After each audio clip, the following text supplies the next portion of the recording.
नमस्कार विद्यार्थी मित्रांनो, स्वप्नझेप करिअर अकॅडमीमध्ये आपले सर्वांचे स्वागत आहे. आज आपण बघूया आज झालेल्या अंकगणित या विषयावर विश्लेषण. ठीक आहे. तर आज जो काही पेपर झाला त्याच्यामध्ये अगदी सिंपल आणि सोप्या भाषेतले आपले अंकगणिताचे क्वेश्चन होते, जे तुम्हाला येणाऱ्या भरतीमध्ये अगदी उपयोगाचे येतील.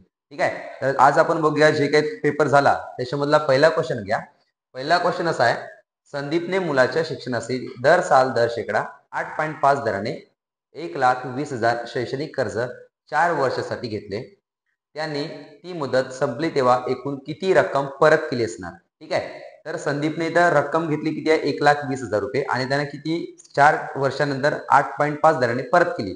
परत केली म्हणजे काय? आपल्याला काय काढायचं त्याच्यामध्ये रास काढायची. बरोबर आहे. तर बघा इथं आपल्याला रास म्हणजे काय असते? रास म्हणजे असते आपल्याला इथं मुद्दल अधिक व्याज. ठीक आहे. आता सांगा मुद्दल संदीपनं किती रुपये घेतले आहे? 1,20,000 रुपये. पण आपल्याला व्याज माहित नाही, त्याच्यामुळे आपल्याला इथं व्याज काढून घ्यायला लागेल. तर व्याज दिले आपल्याला इथं सरळ व्याज. सरळ व्याजाचा फॉर्म्युला आहे PNR भागीला किती आहे? 100. ओके. सांगा मग आता पी म्हणजे काय असते? पी म्हणजे मुद्दल असते. मुद्दल किती घेतले आहे त्यांना? 1,20,000 रुपये. ठीक आहे. त्याच्यानंतर किती वर्षासाठी घेतले कालावधी? कालावधी आहे 4 वर्षाचा, म्हणून गुणिला 4 गुणिला दर. आर म्हणजे काय असते? दर. किती टक्के दराने घेतले आहे? 8.5% दरांना, म्हणून किती लिहायचं? 8.5. ठीक आहे. पण इथं 8.5 आला, आपल्याला काटाकाटीमध्ये प्रॉब्लेम जाऊ शकते, म्हणून याला किती घ्यायचा? आपण 85 घ्यायचा. जर का इथं तुम्ही 85 घेतला तर इथं तुम्ही काही 100 घेणार आहे. इथं पॉईंट नंतर जेवढे अंक आहेत तेवढे काय वाढवायचं? तर 0 वाढवायचा. झालं. त्याच्यानंतर मग आपण आता काय करू? याला सॉल्व्ह करू. सॉल्व्ह करत असताना बघा खाली काय 0 आहेत. 0 काय करू? काटून घ्या. 1 2 3 वरचे 1 2 आणि 3. ठीक आहे. त्याच्यानंतर बघा मग आपल्याला अगदी सिंपल कॅल्क्युलेशन करायचं आहे. काय आहे? 120 गुणिला 4 गुणिला 85. तर आपण इथं 4 आणि 85 आधी कॅल्क्युलेशन करून घ्या. किती होणार? 4 पंचे 20 0 हातच्याले 2 4 8 32 32 ने 2 34 झाला. आणि इकडचा 120 गुणिला जसाच्या तसा. त्याच्यानंतर बघा इथे किती आहे? 120 आणि इथे किती आहे? 340. तर 12 आणि 34चा कॅल्क्युलेशन करून घ्या. 12 चोक 48 8 हातच्याले 4 12 त्रिक 36 36 ने 4 40. इथला एक आणि इथला एक असे 2 शून्य घ्या, म्हणजे आपली व्याज किती मिळाली? व्याज मिळाली 40,800 रुपये. आपल्याला विचारली काय? रास. ठीक आहे. तर जे काही तुम्ही इथं व्याज काढल्या तिथे ठेवून घ्या. 40,800. दोघांची बेरीज करा. 1,20,000 आणि किती? 40,800. बरोबर आहे. 0 0 समोरचा 8 0 आणि 12 16 म्हणजे किती आली रास? 16,800. 16,800 कुठला ऑप्शन आहे? Option number second. ठीक आहे. त्याच्यानंतर दुसरा क्वेश्चन बघा.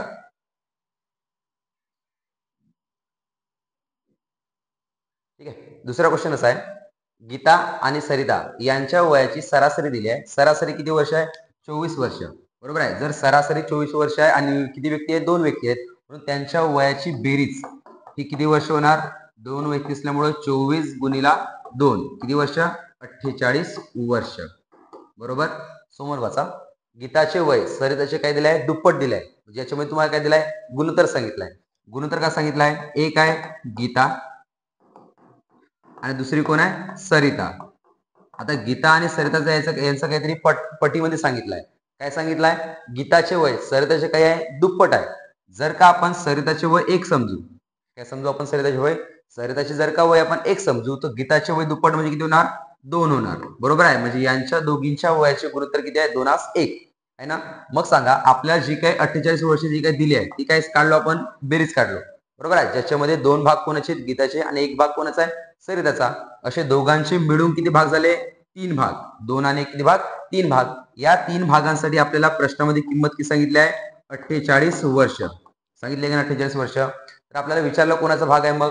तर सरिताचे वय किती विचारलाय ना. तर सरिताचा किती भाग आहे? सरिताचा 1 भाग. जर का 3ची किंमत 48 तर आपल्याला विचारलं कोणाच्या 1ची किंमत बरोबर किती आहे ना. इथं क्वेश्चन मार्क काढायचा ना आपल्याला. तर क्वेश्चन मार्क बरोबर काय येणार मग? Question mark as it is. बरोबर आहे. हा 3 इकडेचा कुठे जाईल? 48च्या खाली जाईल. बरोबर ना. सांगा मग 48 भागीला 3 किती होणार? 48 भागीला 3 होणार किती वर्ष? 16 वर्ष. ठीक आहे. 16 वर्ष. सरिताचे वय किती होणार मग? 16 वर्ष. कुठला ऑप्शन आहे आपल्याला? आपल्याकडे आहे ऑप्शन नंबर फर्स्ट.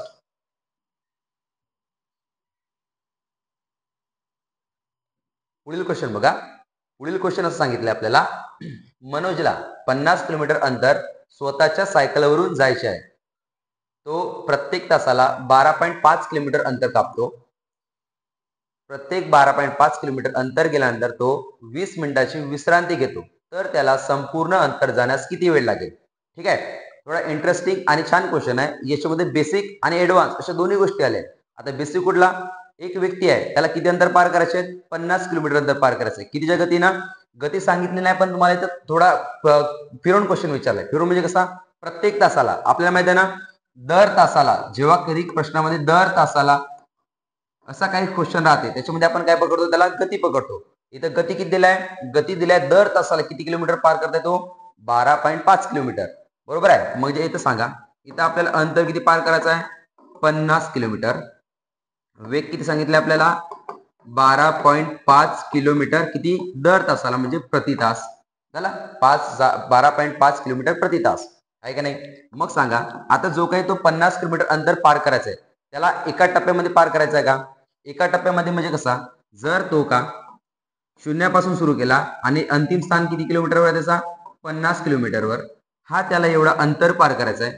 ठीक आहे. तर अंतर पार करायसाठी त्याला लागणारा कालावधी म्हणजे काय असते? आपल्याला अंतर भागीला काय घेतो आपण? वेग घेतो. अंतर किती पार करायचं आहे? 50. आणि कितीच्या वेगाने किती पार करायचं आहे? 12.5च्या. ठीक आहे. कधी जर का तो एका टप्प्यामध्ये प्रवास केला, म्हणजे शून्यापासून ते किती? 50 किलोमीटर पर्यंत, तर आपल्याला इथं काय काढून घ्यायला लागेल? त्याचा प्रवासाचा वेग.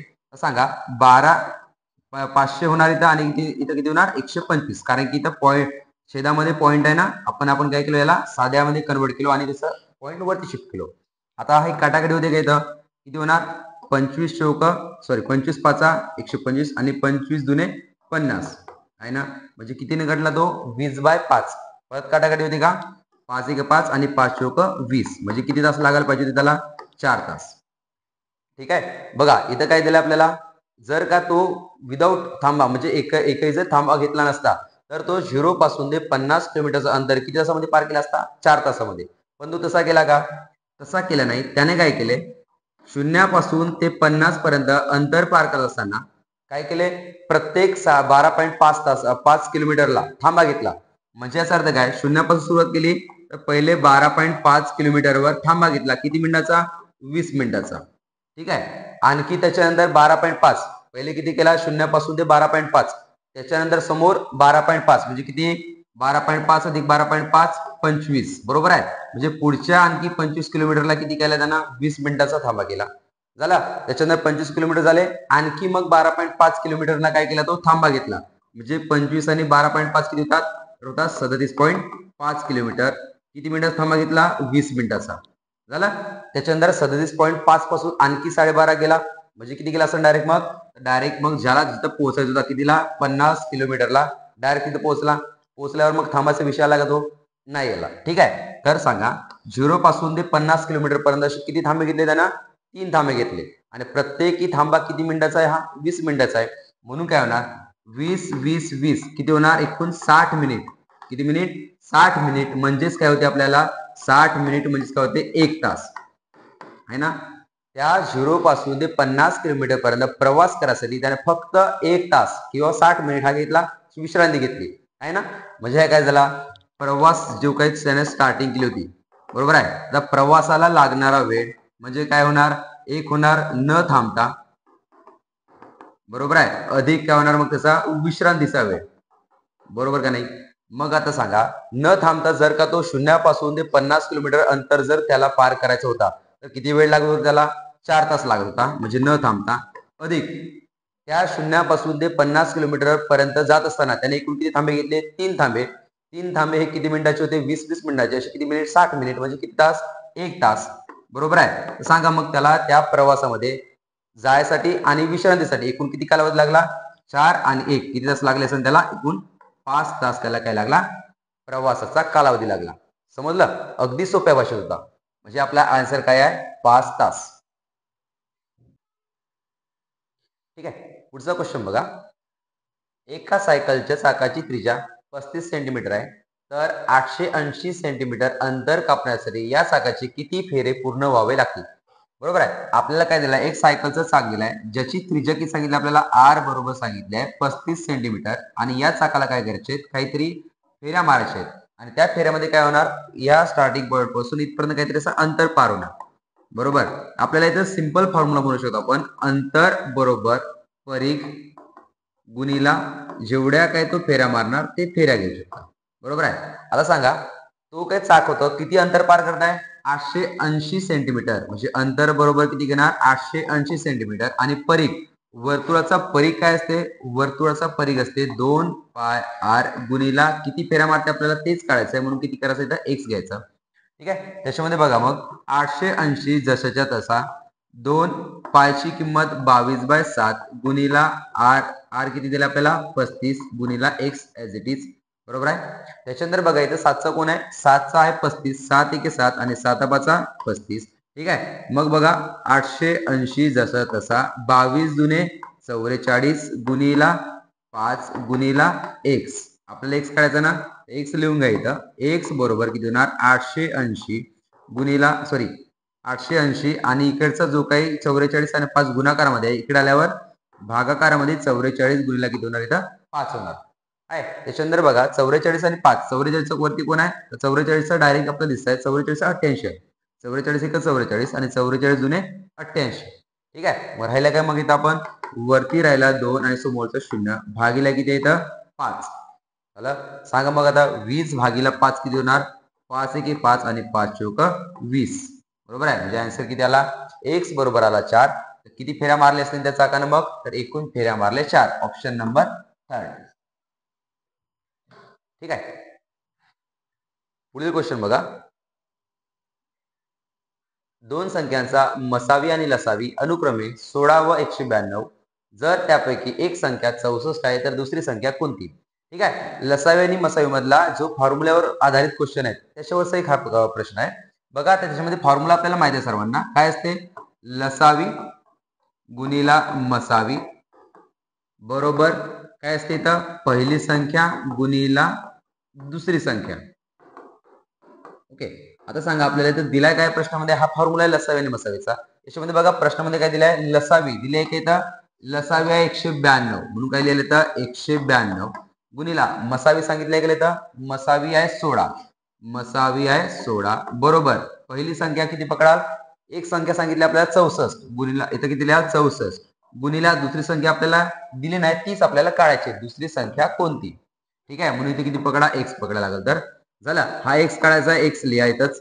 मग काय होणार 192 गुणीला 16 जशाच्या तसा, हा 64 गुणाकारामध्ये इकडे आल्यावर भागाकारामध्ये झाला. तर एक्स बरोबर किती होणार, 64 वरती कोण आहे, 64 वरती आहे 16 म्हणून 16 1 16 आणि 16 64. ठीक आहे. राहिलाय का मग इथं 192 भागीला 4 आहे. मग 192 भागीला 4 करा, इकडे किती होणार मग 192 भागीला 4 किती 4 चौक 16 उरले 3 समोरचा 2 4 8 32 बरोबर आहे. म्हणजे किती निघटली किंमत ते 48 ना. तर मग एक्स बरोबर किती आला असणार 48. जर का पहिली संख्या 64 असेल तर दुसरी संख्या किती आली आपल्या इथं 48. ऑप्शन क्रमांक कोणता, ऑप्शन क्रमांक दुसरा वाला. ठीक आहे. पुढील क्वेश्चन बघूया.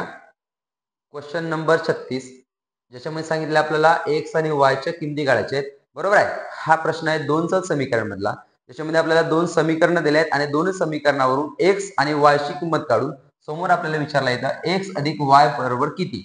ठीक आहे. तर आपल्याला प्रत्येकी एक्स आणि वाय ची किमती काढायला लागेल. आता बघा पहिली जे काही समीकरण दिलंय, पहिलं इक्वेशन काय आहे 12x अधिक 13y बरोबर सांगितलंय 29. हा झालं पहिलं समीकरण. आणि दुसरा समीकरण किती सांगितलंय 13x अधिक 12y बरोबर 21 आहे का नाही. आता याच्यामध्ये बघा, याच्यामध्ये इथं काय आहे प्लस, इथं पण काय आहे प्लस, ना x ची पण किंमत सारखी आहे ना y ची पण किंमत सारखी आहे. त्याच्यामुळे इथं डायरेक्ट मी प्लस किंवा मायनस करू शकत नाही. त्याच्यामुळे असा इक्वेशन जर का तुम्हाला आला तर याच्यामध्ये काय करायचं, एक्स किंवा वाय ची किमती सारख्या करून घ्यायच्या. थोडक्यात म्हणजे कसा बघा, इथं किती आहे एक्स ची किंमत आहे 13 आणि एक्स ची किंमत किती आहे 12 आहे ना. म्हणून काय करायचं आपण या 12ला किती गुणायचं या 13 ना, बरोबर आहे. आणि या 13ला किती गुणायचं तर 12 आहे. जर का एक्स ची किंमत सारखी नसेल तर रिव्हर्स मध्ये गुणाकार करायचा. एक पहिल्या इक्वेशनला दुसऱ्याने गुणणे आणि दुसऱ्याला पहिल्याने गुणणे. ठीक आहे. आता या पहिल्या इक्वेशनला ही जी काही पहिल्या वर्षी नंबरची आणि ही दुसऱ्या नंबरची आहे. पहिल्या इक्वेशन मध्ये 12 आहे ना आणि खाली किती आहे 13, म्हणून या इक्वेशनला किती गुणायचा 13 ना आणि दुसऱ्या इक्वेशनला किती गुणायचा 12 ना. ठीक आहे. आता सांगायचं 13 ने गुणाकार करतो म्हणले ना किती होणार मग 12, 13 गुणिला किती होणार 12x अधिक 13y बरोबरच इकडे 13 गुणिला 29 जवळच्या तसा करून घ्याल असा सांगा 13 गुणिला 12 13 दुने 26 6 हातच्याले 2 13 1 13 13 2 किती होतात 15 त्याला 156 x अधिक 13 गुणिला 13 13 गुणिला 13 होतात 169 y चला बरोबर 13 गुणिला 29 13 9 117 7 हातच्याले 11 13 दुने 26 26 आणि 1 27 ने 10 37 ठीक आहे किती आला आपला आन्सर 377 आला का 377 म्हणजे ही काय जी काय पहिली इक्वेशन तुम्ही 13 ने गुणल्यात किती आली 156 x अधिक 169 y बरोबर 377 तसाच दुसऱ्या इक्वेशनला किती गुणायचं म्हणलं मी इथं गुणायचं 12 ने बरोबर आहे 12 ने गुणल्यावर किती होणार मग 12 गुणिला 13 किती होतात परत 156 x अधिक 12 गुणिला 12 किती होतात 144 y आणि 12 गुणिला 21 12 1 12 2 हातच्या आला 1 12 दुनी 24 ने 1 25 म्हणजे किती आला इथं 252 चला ह्या दोन्ही इक्वेशन आल्या आता या दोन्ही इक्वेशन मध्ये बघा बरं आता दोन्ही इक्वेशन मध्ये बघा इथं x आणि इथे x किंमत बघा 156 आणि 156 आली का नाही मग आता दोन्ही ठिकाणी x ची किंमत सारखी आल्यावर आपण करायची इथं वजाबाकी काय करायची इथं वजाबाकी ठीक आहे आता सांगा 156 x मधून 156 x गेले इथं राहिला 0 चला त्याच्यानंतर 169 मधून 144 गेले 9 मधून 4 गेला 5 आणि 16 मधून 14 गेले 2 किती आहे इथं 25y बरोबर 7 मधून 2 गेला 5 त्याच्यानंतर 7 मधून 5 गेल्या 2 आणि 3 मधून 2 गेला 1 म्हणजे की त्याला 25y बरोबर 125 आला का नाही 25y बरोबर 125 तर y बरोबर किती होणार 125 भागिला 25 बरोबर आहे किती होणार 25 1 25 आणि 25 5 125 म्हणजे y ची किंमत किती आली 5 आली का नाही 5 मग ही y ची किंमत 5 आल्यानंतर मग वरील पैकी 1 नंबरच्या किंवा 2 नंबरच्या अशा कोणत्याही इक्वेशन मध्ये ठेवून द्यायची ठीक आहे आता ठेवत असताना बघा पहिल्या इक्वेशन मध्ये ठेवतो म्हणाल पहिल्या इक्वेशन मध्ये काय आहे 12x आहे अधिक काय आहे 13y आहे पण y ची किंमत किती काढल्या तुम्ही 5 काढल्या म्हणून 13 गुणिला 5 13 5 65 बरोबर किती होणार 29 किती होणार 29 आपल्याला x पाहिजे ना म्हणून 12x बरोबर काय होणार 29 हा प्लस तिकडे गेल्यावर -65 ठीक आहे 12x बरोबर 65 आणि 29 ची वजाबाकी करा 65 आणि 29 ची वजाबाकी होते तर होते 65 आणि 29 ची वजाबाकी 15 मधून 9 गेला 4 हातचा आला 1 आणि किती 15 मधून 9 गेला हातची किती आले 6 ठीक आहे हातचा 1 आणि 6 मधून 3 गेला 3 म्हणजे किती आला इथं 36 आला कितीला 36 पण कोणता 36 -36 म्हणून x बरोबर काय होणार -36 भागिला 12 12 1 12 आणि 12 3 36 तर x बरोबर कितीला -3 त्याला -3 y बरोबर कितीला 5 आणि x बरोबर कितीला -3 आला का नाही पण आपल्याला विचारला काय आहे x अधिक y x ची किंमत किती काढल्या -3 y ची किंमत किती काढल्या +5 आता दोघांची काय करायला इथं एकाचं चिन्ह काय आहे मायनस एकाचं काय आहे प्लस म्हणून काय होणार वजाबाकी 5 मधून 3 गेले 2 त्याला 2 म्हणजे x अधिक y ची किंमत किती आली 2 कुठे आहे ऑप्शन नंबर सेकंड ठीक आहे पुढील क्वेश्चन बघा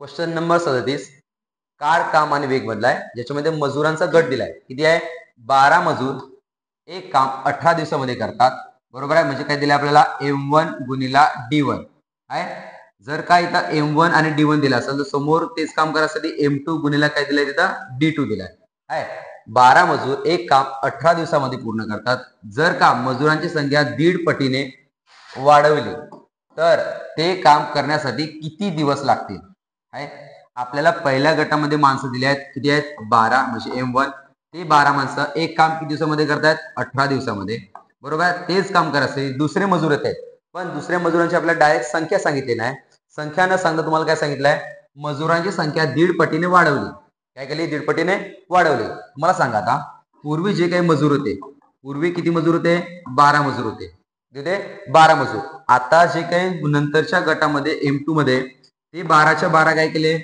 12 मध्ये काय केले 1.5 पटीने वाढ केली काय केली दीडपटीने वाढ म्हणून काय करायचं 12 गुणिला आधी किती होते 1 पट आता किती केले दीड पट म्हणून 12 गुणिले किती करायचा दीड करायचा बरोबर आहे. आता 12 गुणिले दीड करताना बघा किती होणार 12 पंचे 700 शून्य 6 12 एक 12 12 6 18 पण पॉईंट नंतर एक अंक आहे म्हणून एका अंकानंतर पॉईंट द्या म्हणजे M2 बरोबर किती माणसं आले 18 माणसं.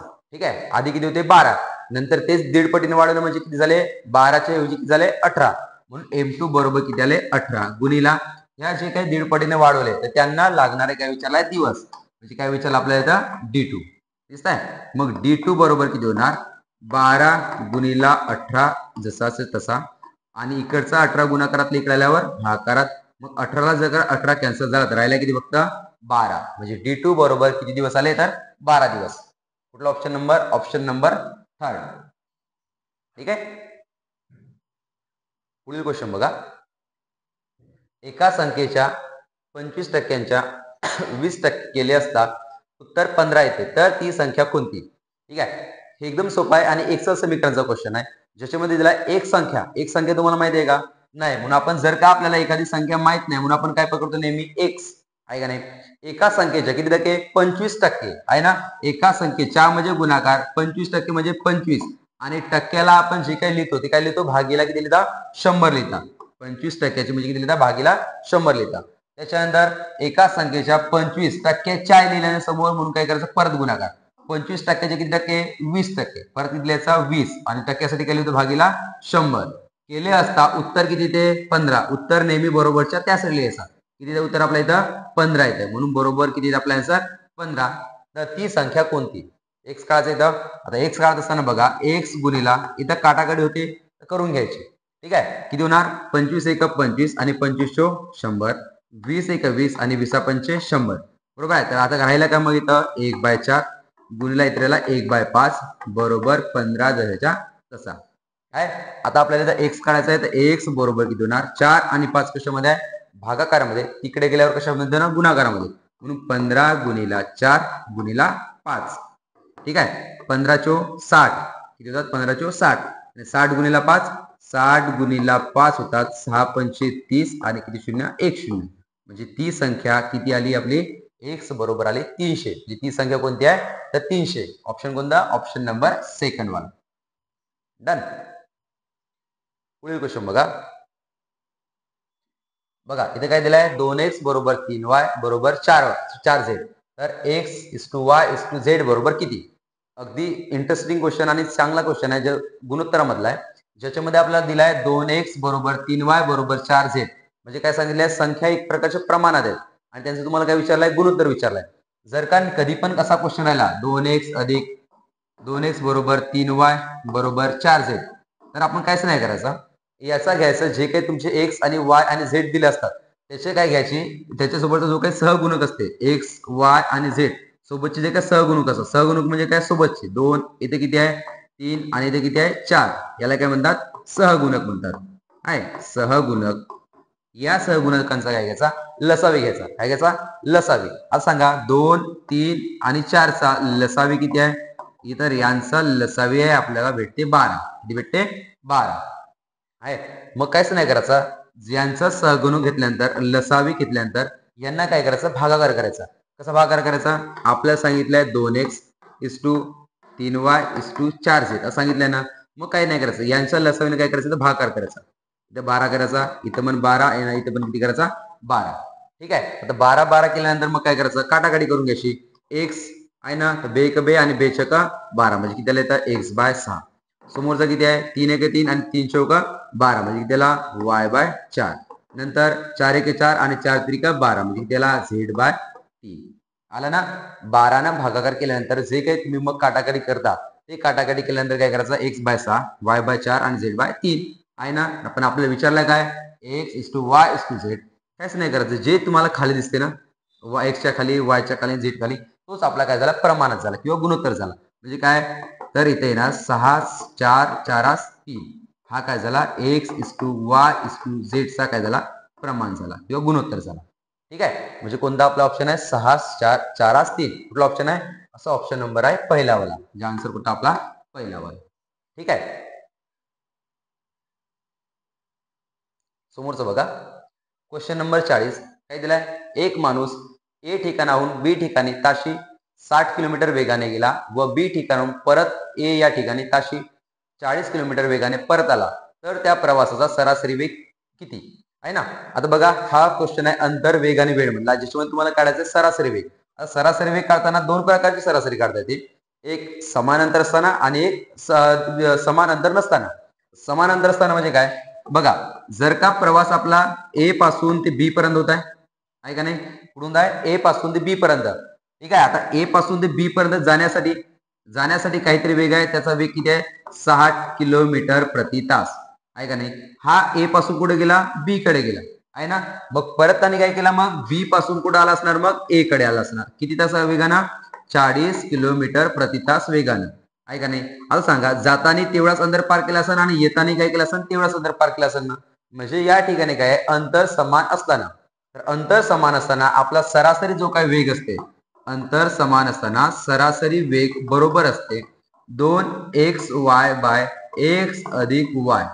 आता x आणि y काय असते, x असते जाताना आणि y असते येताना आहे. आता मग लिहून टाका, मग 2 जातानाचा वेग किती आहे, 60 किलोमीटर, किती आहे, 60 किलोमीटर, गुणिला येतानाचा वेग किती आहे, 40 किलोमीटर, म्हणजे किती लिहायचं इथं, 40 भागीला किती करायचं इथं, 60 आणि 40, 60 अधिक 40, ठीक आहे. आता वरती गुणाकार नको करा, कारण की समोर काटाकाटी होणार आहे, ठीक आहे. म्हणून 2 गुणिला 60 गुणिला 40, आणि 60 आणि 40 किती होतात, तर 100 होतात. झाला. बघा इथं काय खाली गायला 100 आलं ना, शून्य काढून घे, इथं इथला शेक, इथला एक, इथला एक आणि इथला एक, असे काय राहिले मग इथं, 2 छक 12 आणि 12 चौकी त्याला 48, म्हणजे यांचा गुणाकार किती आला, 48. आणि वेग विचारला ना, आता वेग कशामध्ये असते, नेहमी किलोमीटर प्रति तास, बरोबर आहे, 48 किलोमीटर प्रति तास. सरासरी वेग किती आला असेल, 48 किलोमीटर प्रति तास. असं ऑप्शन कुठला आहे, तर ऑप्शन नंबर आहे 4 वाला, ठीक आहे.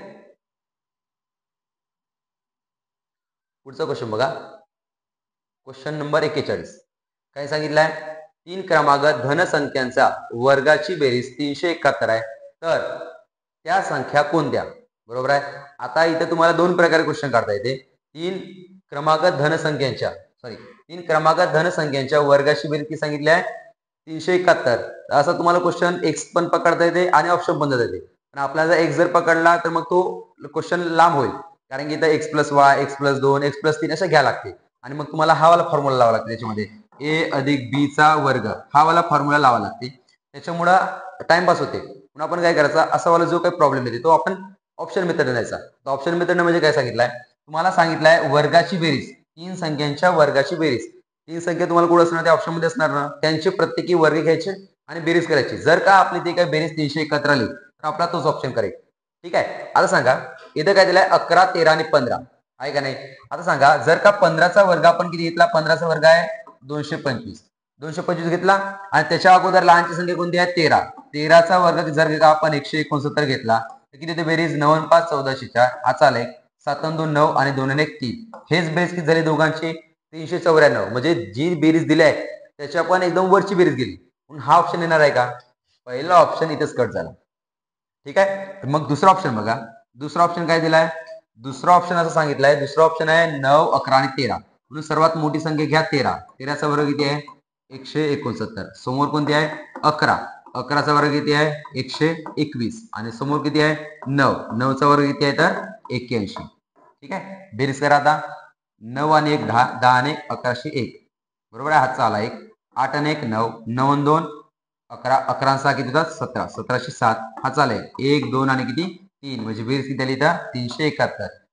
अशा कोणत्या संख्या आहेत त्यांची बेरीज 371 आली, तर ऑप्शन नंबर कोणता आहे, सेकंड वाला, ठीक आहे. ऑप्शन नंबर सेकंड, ज्यांच्या वर्गाची बेरीज किती आहे, 971. डन. एकदम सोपा होता क्वेश्चन. समोर बघा, 45,329 सांगितलंय, 45,329 आहे. यामध्ये 3 या अंकाची स्थानिक किंमत 2 या अंकाच्या स्थानिक किमतीच्या किती पट आहे. स्थानिक किमतीचा क्वेश्चन आहे. स्थानिक किमतीमध्ये तुम्हाला मुळात 2-3 क्वेश्चन विचारतात, त्याच्यामध्ये एक प्रकार आहे पट काढणे. आता पट काढत असताना तुम्हाला एक शॉर्टकट ट्रिक आहे. शॉर्ट ट्रिक म्हणजे काय, ज्याच्या समोर 4 असते त्याला भागाकारामध्ये पकडायचं. काय करायचं, ज्या अंकाच्या समोर 4 असते त्याला कुठे पकडायचं, भागाकारामध्ये. आता सांगा इथं दोन किमती सांगितल्या, एक आहे 3ची किंमत आणि एक सांगितलंय 2ची किंमत आहे. तुमच्या समोर आहे 45,329. याच्यामध्ये 3ची स्थानिक किंमत किती आहे? 3ची स्थानिक किंमत आहे 300 आणि 2ची स्थानिक किंमत किती आहे? 2ची स्थानिक किंमत आहे 20 आहे का नाही. पण आता पट काढायचा आहे. पट काढत असताना काय लिहायचं आपण? ज्या समोरच्या आहे तर कोणासमोरच्या आहे? 3 या अंकाची आहे आणि 2 या अंकाच्या आहे, म्हणजे 4 कोणासमोर आहे? 2च्या समोर काय आहे? 4. म्हणून काय करायचं? 2ची जी काही स्थानिक किंमत आहे ती भागाकारामध्ये लिहायची. म्हणून इथे किती लिहायचा? 300 भागाकारामध्ये किती लिहायचा? 20. काय लिहायचा? 20. आणि आन्सर सॉल्व्ह करा. मग 0 ला 0 कटला. 30 भागीला 2 इथे होतात 15. किती आला आपला आन्सर? 15 पट. बरोबर आहे. 15 पट कोणता आन्सर आहे? ऑप्शन नंबर 4 वाला. बरोबर, अगदी सिंपल. समोरचं बघा. एका टोपलीत चिकूचे 8, 10 किंवा 12 याप्रमाणे गट केल्यास प्रत्येक वेळी 4 चिकू उरतात, तर टोपलीत कमीत कमी किती चिकू असतील? आहे लसावीवरचा जे काही शाब्दिक उदाहरण आहेत किंवा अप्लिकेशन आहेत त्याचाच प्रश्न आहे, ज्याच्यामध्ये तुम्हाला काय विचारलाय? एका टोपलीमध्ये चिकू आहेत एका टोपलीमध्ये काय चिकू आहेत आणि त्या चिकूंची काय करायचे आहेत? आपल्याला करायचे आहेत 8 किंवा 10 किंवा 12 याप्रमाणे काय करायचे आहेत? गट करायचे आहेत. 8, 10 किंवा 12 याप्रमाणे काय करायचे? गट करायचे. म्हणून आपण काय करायची? इथं अप्लिकेशन घ्यायचा आणि काय करायची? यांची लसावी काढायची. काय करायची? लसावी. 8, 10 आणि 12ची लसावी तुम्हाला माहिती आहे. 2चे याच्याने घ्या. 2 चौक 8, 5 दुने 10 आणि 6 दुने 12 आहे. परत 2 ने भाग द्या. किती भाग जाईल? 2 दुने 4, 5 तसा 3 दुने 6 झाला. मग सांगा आता 2 दुने 4, 4 दुने 8, 8 पंचे 40, 40 गुणिले 3 120. म्हणजे लसावी किती आली इथं? लसावी आली 120. लसावी 120. म्हणजे त्या टोपलीमध्ये किती चिकू असणार? 120 असणार का? नाही. का बरं? कारण की तुम्ही जे काही गट पाडणार कितीचा? 8, 10 आणि 12चा. लसावी किती काढले तुम्ही? 8, 10, 12 120. पण तरी पण किती चिकू शिल्लक राहतात? 4 चिकू उरतात. बरोबर आहे. आता सांगा, जर का त्या टोपलीमध्ये चिकू उरत असतील, म्हणजे टोपलीमध्ये चिकू जास्त आहेत का कमी आहेत? तर टोपलीमध्ये चिकू जास्त असणार. काय असणार? जास्त. कारण की शिल्लक राहतात ना. गट पाडल्यावर जर का एखादी वस्तू शिल्लक असेल तर आपल्या त्या टोपलीमध्ये काय चिकू जास्त आहेत. मग सांगा लसावी किती आली? 120. किती चिकू उरत आहेत? प्रत्येक वेळेस 4 चिकू. म्हणजे त्या टोपलीमध्ये एकूण चिकू किती असतील? एकूण चिकू बरोबर 120 अधिक 4 124 चिकू.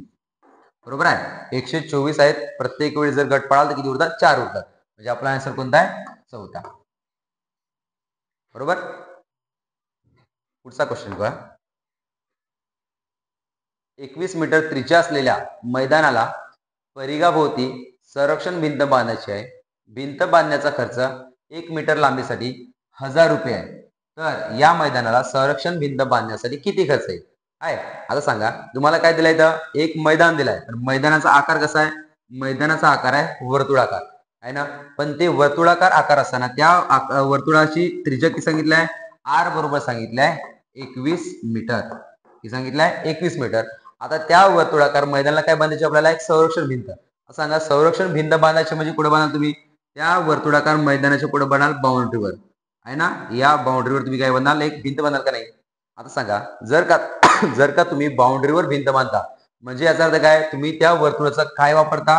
परिघ वापरता का क्षेत्रफळ वापरता? आहे ना. आता आपल्याला माहिती आहे सिंपल क्वेश्चन आहे. जर का आपण त्याची बाउंड्री वापरत असो तर आपल्याला काय काढायला लागते? त्या वर्तुळाचा परिघ काढायला लागते. काय काढायला लागते? परिघ. आणि वर्तुळाचा परिघ किती असते? 2 पाय आर असते. काय असते? 2 पाय आर. सांगा आता मग 2 पायची किंमत किती आहे? 22/7 गुणिला आर म्हणजे काय सांगितलंय? त्रिज्या. त्या वर्तुळाकारची त्रिज्या किती आहे? 21 मीटर. म्हणून किती लिहायचं? 21. बरोबर आहे. आता सांगा 7चा वरती कोण आहे? 7चा आहे 21. 7 1 7 आणि 7 3 21. झाला 7 3 21. समोरचा कॅल्क्युलेशन करा. 22 दुने 44. 44 गुणिले किती होणार इथं? 3. 3 चौक 12 2. हा चाला 1. 3 चौक 12 1 13. म्हणजे त्या वर्तुळाचा परिघ किती आहे? परिघ आहे 132 मीटर. किती आहे? 132 मीटर आहे का नाही. म्हणजे जी काही ही बाउंड्री त्याला वॉल कंपाऊंड करायचं आहे त्या परिघ त्याचा बाउंड्री किंवा त्याचं परिघ किती आहे? 132 मीटर आहे ना. तेवढी त्याला भिंत बांधायची आहे. पण आपल्याला भिंत बांधायची नुसती भिंतीचा आकार वगैरे विचारलाय का? नाही. आपल्याला विचारलाय त्या भिंती बांधण्यासाठी लागणारा खर्च आहे ना. तर खर्च काढण्यासाठी आपल्याला काहीतरी मीटर मागे खर्च दिलाय आणि आपल्याला विचारलाय जे काही तुम्हाला कन्स्ट्रक्शन करायचं त्याचा मागचा खर्च विचारलाय. आता आपल्या प्रश्नामध्ये दिलाय एका मीटरला किती लागत आहे म्हणते 1000 रुपये. म्हणजे थोडक्यात काय सांगितलंय, जर का तुम्ही एकच मीटर बांधाल तर किती रुपये लागणार आहे म्हणते 1000 रुपये लागणार आहे. किती रुपये लागणार आहे 1000 रुपये. पण आपल्याला 1 मीटर बांधायचे आहे का? नाही, आपल्याला किती मीटर बांधायचे आहे 132 मीटर. म्हणून जर का 1 मीटरला 1000 रुपये असेल तर 132 मीटरला किती रुपये? बरोबर. सिंपली कायच नाही करायचा, यांचा तिरपा गुणाकार करून टाकायचा. क्वेश्चन मार्क बरोबर किती होणार 1000 गुणिला 132 भागीला किती होणार 1. भागीला 1 असल्यामुळे कॅल्क्युलेशन वरचा करून टाका. 132 वर्स किती शून्य 1 2 आणि 3 शून्य. म्हणजे आपला आन्सर किती आहे 1,32,000 रुपये. थोडक्यात 132 किती शून्य 3 शून्य. 132 वर 3 शून्य. ऑप्शन नंबर कोणता? पहिला वाला. ठीक आहे. 1,32,000 रुपये एवढा खर्च येणार ती भिंत बांधण्यासाठी. ठीक आहे. एकदम सिंपल. समोरचा बघा क्वेश्चन. क्वेश्चन असा आहे, एक दुकानदार एका वस्तूची मूळ किंमत 15% वाढवून विक्री करतो, परंतु मागणी वाढल्यामुळे किंमत परत 10% वाढवतो. तर आता त्याला शेकडा नफा किती मिळेल? ठीक आहे. एक दुकानदार आहे, दुकानदाराकडे एक मूळ किंमत आहे. आता बघा, याला जर तुम्ही बेसिकने करायला गेल्या, एक बेसिक किंमत म्हणजे कोणती किंमत असते? मूळ किंमत. मूळ किमतीमध्ये काय करणार? सुरुवातीला काहीतरी वाढ करणार, परत या वाढलेल्या किमतीमध्ये आणखी काहीतरी वाढ करणार आणि ती कुठे देणार? एका ग्राहकाला देणार का नाही ग्राहकाला. आता हा झाला एकदम त्याचा मूळ आहे ना.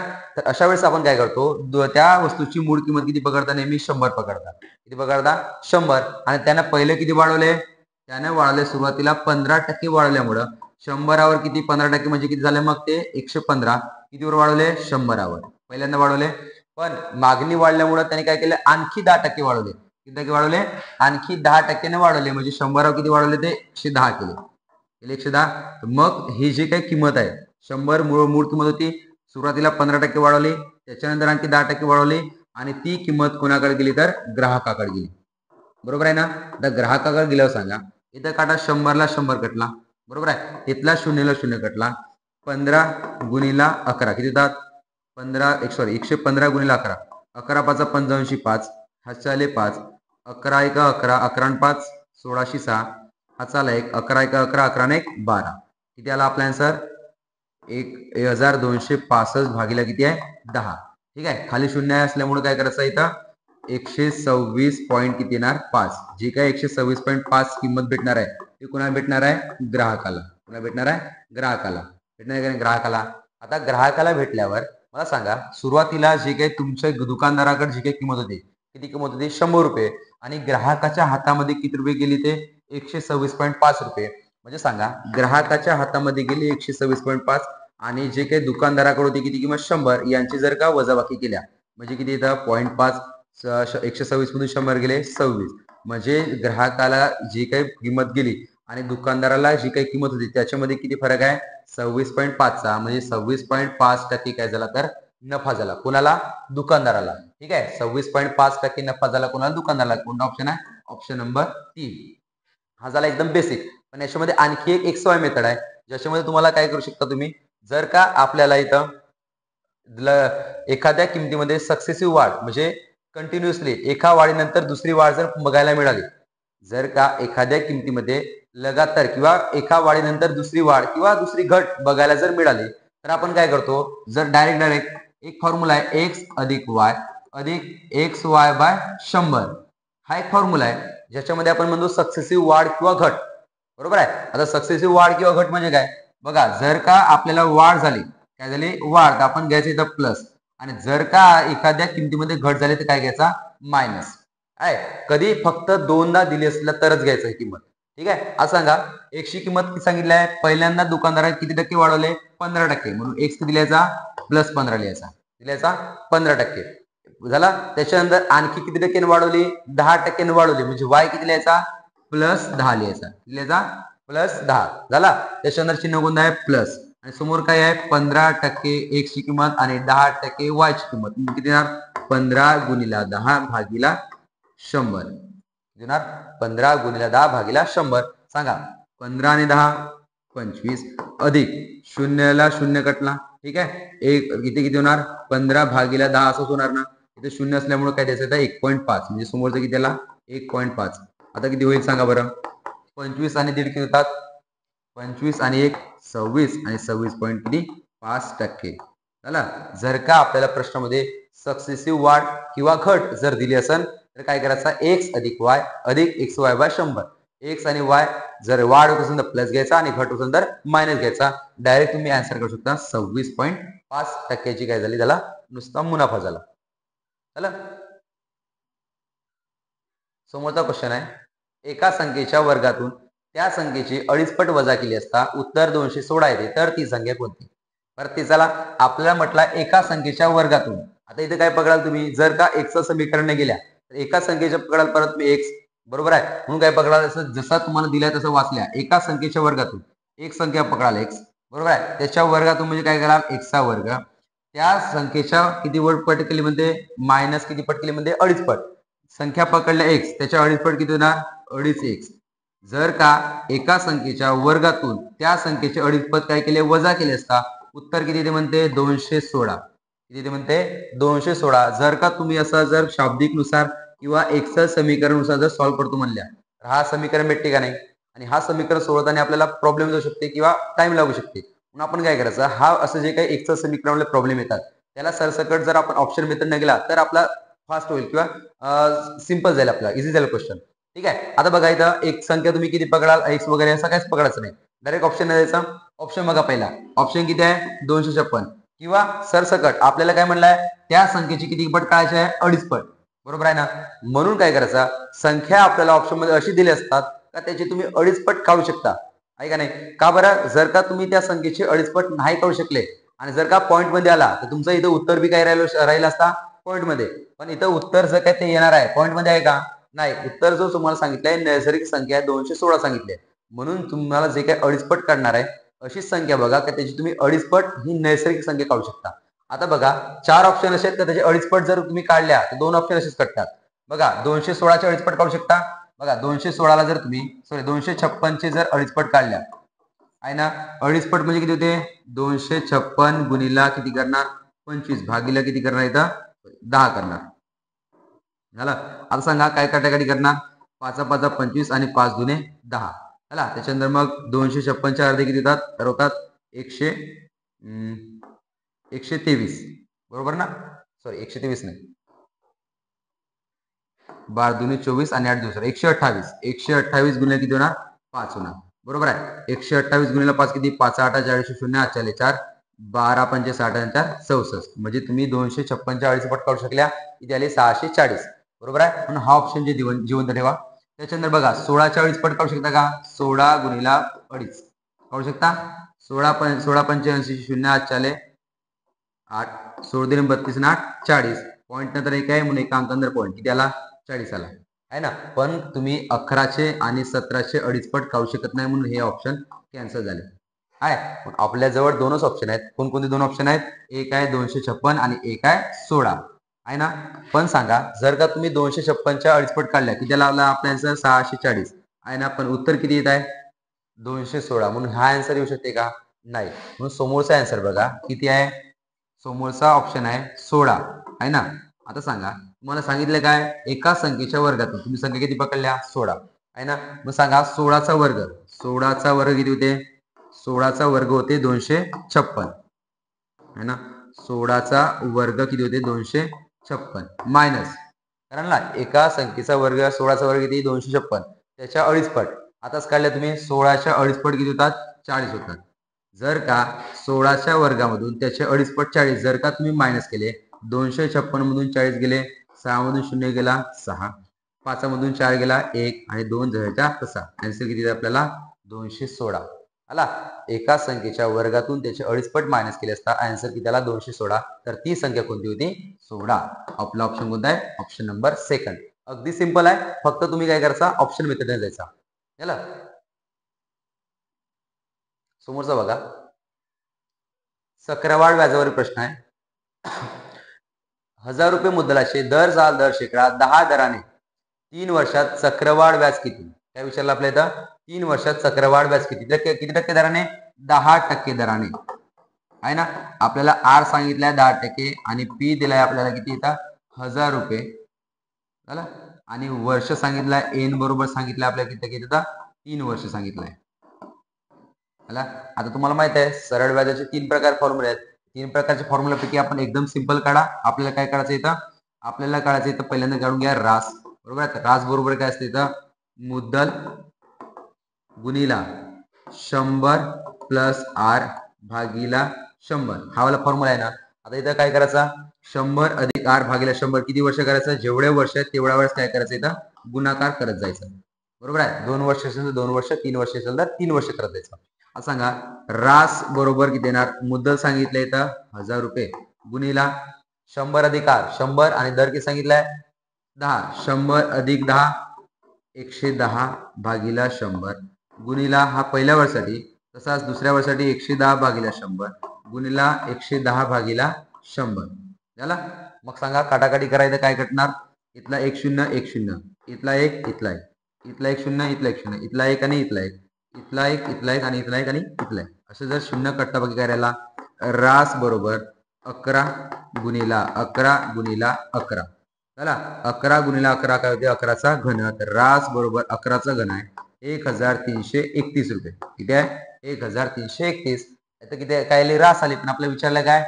चक्रवाढ व्याज. मला माहित आहे मग व्याज म्हणजे काय असते? व्याज म्हणजे असते रास मधून काय वजा करायचा? मुद्दल वजा करायचा. रास आली आहे 1331 मायनस किती कराल? 1000. तर आले आन्सर आपला 331 रुपये. बरोबर? 331 रुपये आपल्याला सांगितलंय. ठीक आहे. आणखी याला तुम्ही दुसऱ्या मेथड नंबर सॉल्व्ह करू शकता ज्याच्यामध्ये काय तुम्ही पॉइंट वाली मेथड आपला रेशो पद्धत घेऊ शकता.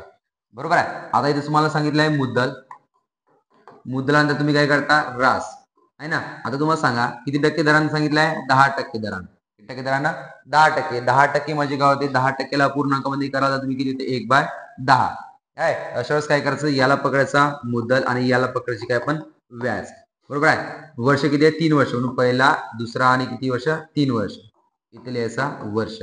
असं सांगा मुद्दल किती आहे पहिल्या वर्षाची? 10. त्याच्यावर व्याज किती भेटले? 1 म्हणजे रास किती झाले असणार? 11. दुसऱ्या वर्षाची पण 10. इथे किती झाले असणार? 11. तिसऱ्या वर्षाची 10. इथे किती झाले असणार? 11. झालं ना. 3 वर्षानंतर मुद्दल किती होईल? 10 गुणिला 10 गुणिला 10 किती होणार? 1000 होणार. किती होणार? 1000. तर रास किती होईल? 11 गुणिला 11 गुणिला किती होणार? 1331. बरोबर आहे? मुद्दल किती आहे? 1000. रास किती भेटली? 1331. तर याच्यामध्ये भेटणारी हे झाले मुद्दल आणि हे काय झाली? रास. याच्यामध्ये जो काही फरक असते 331 रुपयाचा हा काय झाला? तुमची ते व्याज झाली. झाला. एकदम सिंपल याच्यानं. हा तुम्हाला पॉईंटचे जेव्हा काही येते त्याच्यामध्ये तुम्हाला उपयोगात पडू शकते. जसं आता जर तुम्हाला म्हटला 12.5% जर का व्याजदर राहिला 12.5% जर का व्याजदर राहिला तर 12.5 चे अपूर्णांकामध्ये होतात 1/8 होतात. किती होतात आपल्याला इथं? 1/8. तर अशा वेळेस काय करायचं आपण? इथं लिहायचं वर्ष. पहिला, दुसरा, तिसरा असेल तर तिसरा, दुसरा असेल दुसरा. पहिले सांगा 8 ची मुद्दल आहे. व्याज किती भेटता? 1 म्हणजे रास किती होणार? 9. इथं 8, इथं 9, इथं 8 आणि इथे किती लिहायचा? 9. यांचा जर का तुम्ही गुणाकार केला तर इथे 512. यांचा गुणाकार केला तर किती होते? 729. आणि याच्यामध्ये काय भेटणार तुम्हाला? व्याज. बरोबर आहे? कधी ज्यावेळेस तुम्हाला पॉईंटचं येऊ शकते ना त्यावेळेस हवाला लावून बघा. येऊ शकते तो आन्सर. ठीक आहे. पुढचा बघा. सिम्प्लिफिकेशनचा प्रॉब्लेम आहे ज्याच्यामध्ये तुम्हाला सांगितलंय बॉडमास वापरा नाहीतर मग गट पाडा. गट पाडाल तर तुम्हाला इझी येऊ शकते आन्सर किंवा ॲक्युरेसी वाढू शकते. बघा इथं काय करायचं? इथं जे प्लस मायनस आहेत गट करा. इथून सुरुवात करा. काय होणार?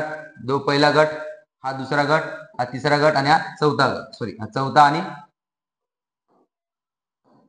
हा होणार 5वा गट. ठीक आहे. पहिल्या गटामध्ये काय? 3 गुणिले 3 3 त्रिका 9 अधिक 20 भागिले 4 किती येतात? 5 अधिक 6 दुने 12 मायनस 2 अधिक 1 आहे.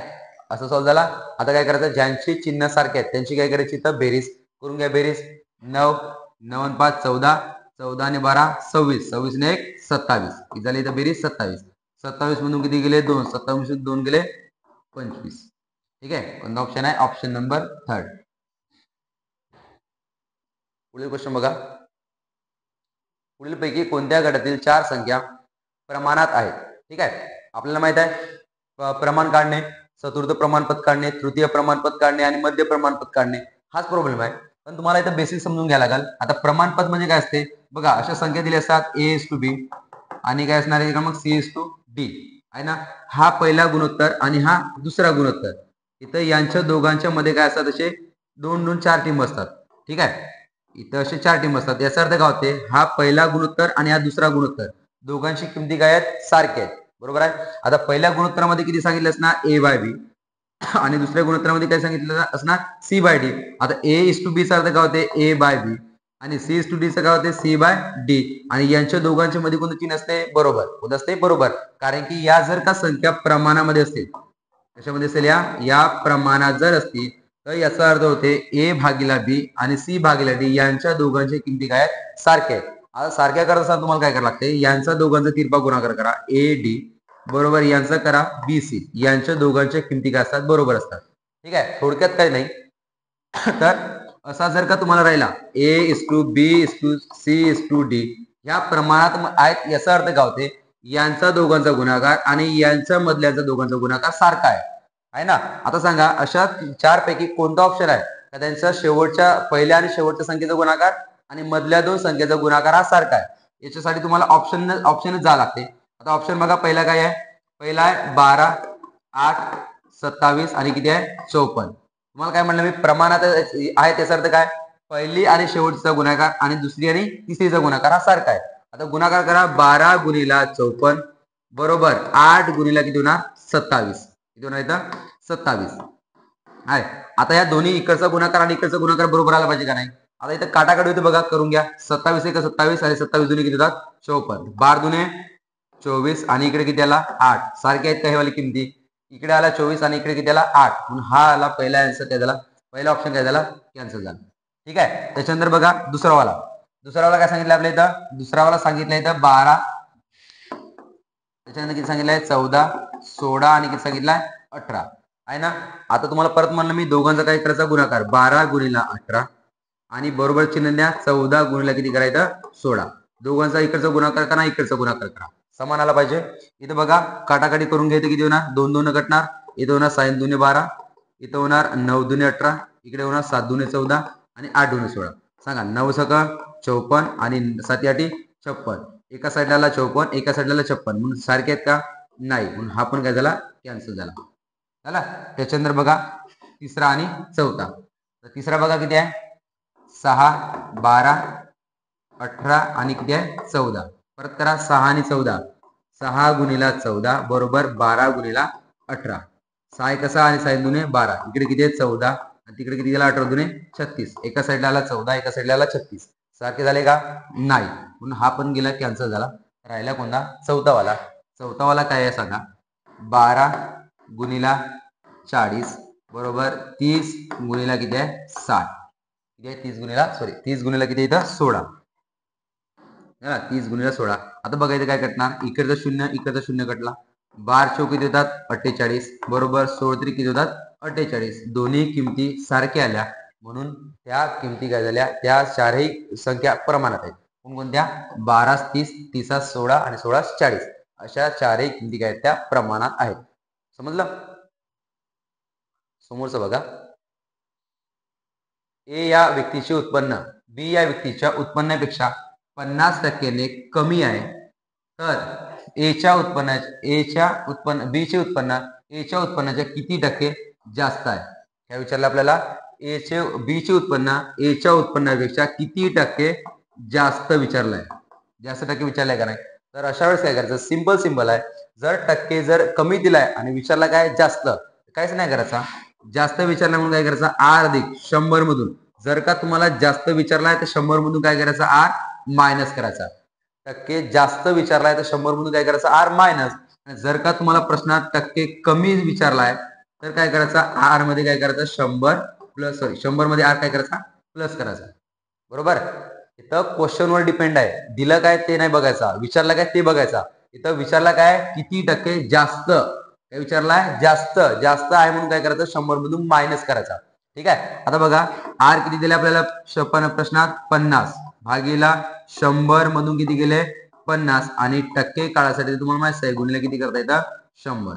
ठीक आहे. 50 भागीला 100 मधून 50 गेले, 50 गुणिला 100. ठीक आहे. आता कॅन्सल होऊन गेला, 50 ला 50 तर किती टक्के राहिला, 100%. बरोबर आहे. तर कुठला ऑप्शन आहे, ऑप्शन नंबर 3. समजलं. अशा प्रकारे समोरचा बघा क्वेश्चन नंबर 51. रमेशला गणित आणि इंग्रजीत मिळालेल्या गुणांची सरासरी, इथे काय दिलाय गुणांची सरासरी 75, आणि त्याला गणित, इंग्रजी व शास्त्र या तिन्ही विषयात मिळालेल्या गुणांची सरासरी किती आहे 70. 3 विषयांची सरासरी किती आहे 70. तर त्या शास्त्रात किती गुण मिळाले काय. आता इथे सांगा व्यक्ती कोण आहे रमेश. रमेशला कशामध्ये, रमेशला सांगितलंय इंग्रजी आणि गणित, कोणकोणत्या विषयात, पहिले 2 विषयामध्ये इंग्रजी आणि गणितामध्ये सरासरी किती सांगितलाय 75. सरासरी जर 75 असेल तर विषय किती आहेत 2, म्हणून 75 गुणिले 2 किती होतात 150 होतात. म्हणजे फक्त इंग्रजी आणि गणितामध्ये किती मार्क आले तर 150. कोणत्या विषयामध्ये किती आले ते मॅटर नाही करत, आपल्याला सरासरी दिली आहे त्याच्यामुळे दोघांची बेरीज किती आली 150. आणि दुसरा काय दिलाय त्याला कोणकोणते विषय आहेत तिथं, विषय आहे गणित, कोणता आणखी परत इंग्रजी, आणि तिसरा फक्त ऍड झाला शास्त्र नावाचा. ठीक आहे, शास्त्र नावाचा विषय ऍड झाला. ज्यावेळेस 3 विषय झाले तर त्याची सरासरी किती झाली 70 झाली. 70 सरासरी आहे. एकूण विषय किती आहेत 3, म्हणून 70 गुणिले 3 किती होतात 210. बरोबर आहे 210. तर विचारला आपल्याला शास्त्रात मध्ये किती मार्क आहेत का नाही. सिंपल दिसतंय तुम्हाला तर सरसकट. गणित आणि इंग्रजीमध्ये फक्त त्याला किती मिळाले 150, आणि गणित, इंग्रजी आणि एक्स्ट्रा काय ऍड झाला शास्त्र, तेव्हा त्याचे गुण किती झाले 210 आहे का नाही. इथं 2 विषय होते कोणकोणते, गणित आणि इंग्रजी, तर 150. इथं गणित आणि इंग्रजी सोबत कोणाला शास्त्र नावाचा एक तिसरा विषय आला तर मार्क किती झाले 210. म्हणजे वाढले किती मार्क, तर वाढले किती 210 मधून जर का तुम्ही 150 मायनस केल्या किती वाढले 60 न वाढले. ते 60 मार्क कशामुळे वाढले, कोणता विषय ऍड झाल्यामुळं शास्त्र नावाचा. म्हणून शास्त्र नावाच्या विषयामध्ये किती मार्क मिळाले त्याला 60 गुण मिळाले. बरोबर, किती मिळाले 60 गुण. ऑप्शन कोणता, ऑप्शन नंबर पहिला वाला. ठीक आहे, समोरचा क्वेश्चन बघा.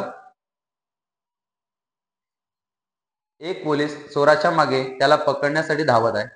त्यांच्यामधील अंतर 200 मीटर आहे. चोर आणि पोलीस यांच्या धावण्याचा वेग अनुक्रमे 10 आणि 12 किलोमीटर प्रति तास आहे. तर तो चोर किती वेळात पकडला जाईल. ठीक आहे, चोर पोलीस वाली केस आहे, अंतर, वेग आणि वेळ म्हटली. तुम्हाला माहित आहे जर का चोर पोलीस आहे म्हणजे काय केला, एक आहे समोर धावत आहे चोर, त्याच्या मागे कोण धावत आहे पोलीस धावत आहे. हा कोण आहे पोलीस आणि हा कोण आहे चोर. आता दोघांची जे काही धावण्याची दिशा आहे, चोर पण या दिशेने धावणार आणि त्याचा पाठलाग करताय तर तो पण पोलीस पण काय देणार एका दिशेने धावणार. बरोबर आहे. आता सांगा सिंपल आहे, अंतर बरोबर काय असते ST असते का नाही, अंतर बरोबर वेग गुणिला वेळ. आता सांगा अंतर म्हणजे काय, समजा जर का या पोलिसाला या चोराला पकडायचं असेल तर याला काय करावं लागेल, इथून अंतर पार करून या चोरापर्यंत जावं लागेल ना. म्हणजे या दोघांमधला जो काही अंतर दिला असणार तो किती असणार, जे काय या प्रश्नामध्ये किती आहे 200 मीटर ना, 200 मीटर त्याला पार करायला लागणार ना. म्हणजे चोराला पोलिसापर्यंत जातपर्यंत किती अंतर पार करायला लागते 200 मीटर. जे अंतर बरोबर किती येणार 200 मीटर. ठीक आहे, एस म्हणजे काय असते तर वेग असते. काय असते वेग. आता सांगा चोर आणि पोलिसाचा वेग दिलाय का प्रश्नामध्ये, दिलाय किती आहे 10 आणि किती सांगितलाय 12. आता सांगा चोर पण या दिशेने धावत आहे आणि पोलीस पण या दिशेने धावत आहे, म्हणून दोघांची दिशा काय आहे समान आहे. जर का दिशा समान असेल तर वेग काय घ्यायचा आपण वजाबाकी घ्यायची. काय घ्यायची वजाबाकी. आणि जर का दिशा वेगळी विरुद्ध असेल तर काय घ्यायची बेरीज घ्यायची. इथं चोर आणि पोलिसाची दिशा समान असल्यामुळे काय घ्यायचा 12 आणि 10 ची काय घ्यायची तर वजाबाकी. काय घ्यायची वजाबाकी.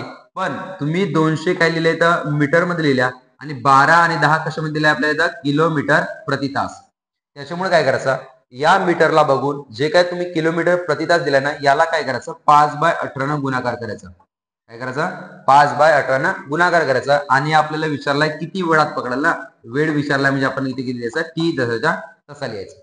ठीक आहे, आता काय होणार इथं 200 जसाच्या तसा 12 मधून 10 गेले 2 गुणिला 5/18 गुणिला T जसाच्या तसा. ठीक आहे, तर सांगा 18चा कोण आहे, 18चा 2 न कट शिकते 2 बे आणि 2 9 18. ठीक आहे, तर काय होणार मग T काढायचं आपल्याला, तर T बरोबर 200 इकडेचा इकडेच. ठीक आहे, 5 गुणाकारामध्ये इकडे आल्यावर भागाकारामध्ये, 9 भागाकारामध्ये इकडे आल्यावर गुणाकारामध्ये. ठीक आहे, तर सांगा 5चा 200 ला भाग देऊ शकते किती 5 1 5 आणि 5 चौक 20. किती झाला समोरचं 0 40. 40 आणि 9 किती होतात 40 गुणिला 9 4 9 0 0 आणि 9 चौक 36. त्याला 360. पण तुम्ही काय घेतल्या इथं मीटर मध्ये घेतल्या का नाही 200 मीटर घेतल्या ना, आणि आन्सर किती आला T बरोबर 360. टी म्हणजे काय काढल्या वेळ. वेळ एकतर काय असू शकते सेकंद नाहीतर तास. जर का तुम्ही इथं अंतर मीटर मध्ये घेतल्या तर मीटर सोबत नेहमी सेकंद येते. आणि जर का तुम्ही अंतर किलोमीटर मध्ये घेतल्या तर किलोमीटर सोबत नेहमी तास असते. तुम्ही तर मीटर घेतल्या ना तर 360 काय आला असं आपला आन्सर येतं 360 आला सेकंद. काय आला 360 सेकंद. म्हणजे आपला आन्सर किती आहे 360 सेकंद. आता सांगा 360 सेकंद ऑप्शन मध्ये आहे का 360 सेकंद नाही आहे. का बरं आहे कारण की सगळे आपले ऑप्शन आहेत मिनिट मध्ये. मिनिट मिनिट मिनिट आणि मिनिट. आता तुम्हाला माहित आहे सेकंदाला मिनिट जर करायचं कशाला सेकंदाला मिनिट जर करायचं तर काय नाही करायचा जे तुम्हाला सेकंद दिले असतात ना त्याला किती दिलाय 360 त्याला किती भागायचा 60 न भागून टाकायचा. सेकंदाला मिनिट करायसाठी काय करता सेकंदाला मिनिट करण्यासाठी काय करायचा नेहमी भागीला 60 करायचा. ठीक आहे. आता 360 सेकंद दिलाय भागीला किती गेला 60. शून्यला शून्य कटला 6 1 6 आणि 6 6 36 म्हणजे किती आला आपला आन्सर 6 मिनिट. किती आला आपला आन्सर 6 मिनिट. कुठला ऑप्शन आहे ऑप्शन नंबर 3 वाला. ठीक आहे. पुढचा क्वेश्चन बघा. सॉरी तर